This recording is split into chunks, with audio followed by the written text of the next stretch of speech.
Unflooding the zone. Analysts are saying that the Trump administration is using Bannon's strategy of flooding the zone.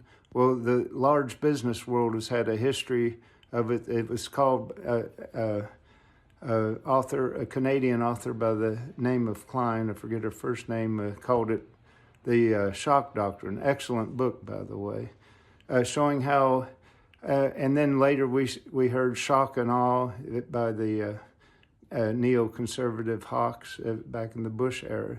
They've been using this flooding the zone technique in various, with various different names for quite some time, and see how when people are in shock and confused, you can pull just about anything over on them.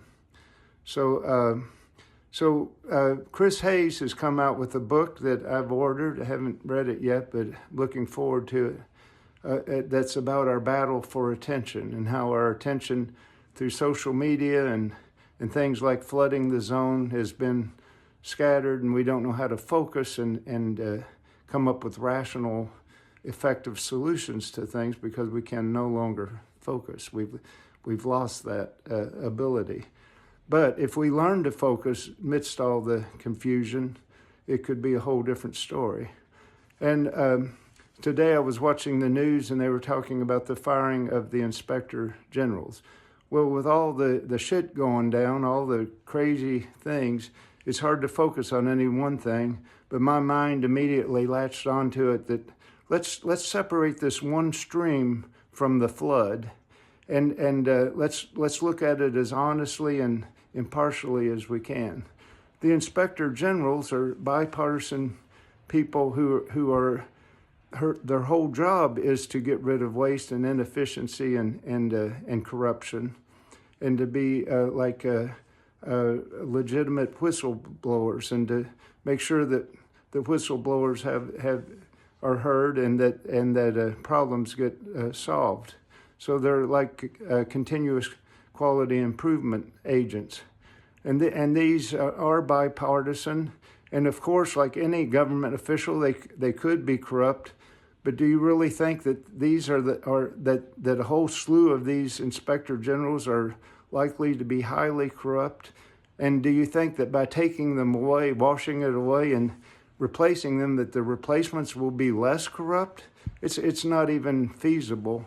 This is probably the most safe to continue to use agency of government and least likely to be corrupt. And they're going to throw that out like the bathwater with the baby. It shows that the Trump administration is not really acting in good faith. Does anyone really believe that they will replace better IGs than we have? Maybe there is a case for one or two or three are corrupt, but the whole slew of them, and there's they don't even have any evidence of corruption, and so hopefully one of our remaining checks and balances, the judicial system, will finally show that they were let go without good cause. And so I just wanted to get us thinking about, get us in the habit of separating a little stream out of the flood that they're trying to flood the zone with, and let's start being able to at least be a little rational and make wise decisions based on looking at one thing at a time. So the firing of the inspector generals seems to be one of the craziest of the many crazy moves that are going on.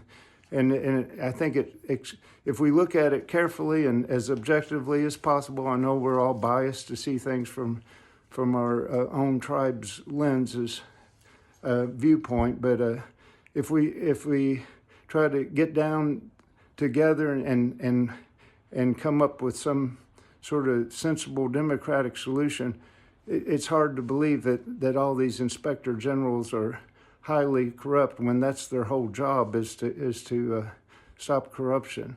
I think what has happened is that people with criminal tendencies have gotten those that are trying to stop them have labeled them as the enemy and called it weaponization of government, when really the problem is the people breaking all the laws. Trump breaking all kinds of laws and being a criminal, basically.